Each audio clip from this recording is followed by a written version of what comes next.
Jusqu'à la maigre, elle est devenue comme ça. Là. Donc, tu as une tante qui est décédée pour le VIH. Oui, c'est ça. À l'époque, les remèdes, il y avait les remèdes, mais les remèdes étaient trop chers. Donc, pour avoir 50 000 pour acheter, ce n'était pas évident.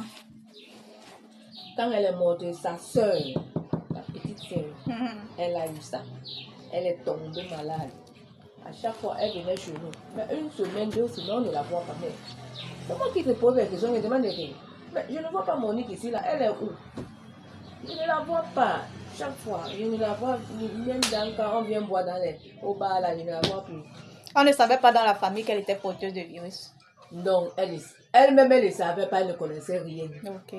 C'est nous qui avons décidé que pas à l'hôpital. On a cotisé l'argent, que pas à l'hôpital. Elle refuse de partir à l'hôpital. Moi, je dis, tu ne vas pas à l'hôpital, c'est toi qui tu vas mourir comme ta soeur ici là. On va à l'hôpital. On a un des oncles qui travaille à Yaoundé, c'est un docteur. Il a une clinique là-bas. C'est lui qui est venu prendre nos temps. On l'a amené. Quand on l'a amené, il avait déjà découvert ce qu'elle est. Il a demandé à sa fille de mère, tu veux mourir. Tu veux mourir comme ta soeur. C'est quoi?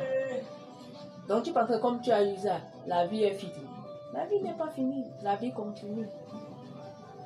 C'est là qu'il lui a pris sur charge.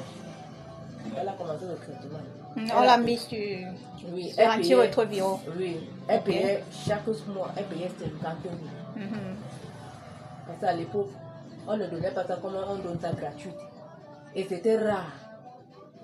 Donc lui, il avait le réseau. Que quand il a ça, il a les médicaments. Il appelle que viens acheter des médicaments. 50 000, oui, une boîte. Une boîte. Alors qu'aujourd'hui, on vous donne le médicament gratuitement. Quand les gens ont vu ça, que non,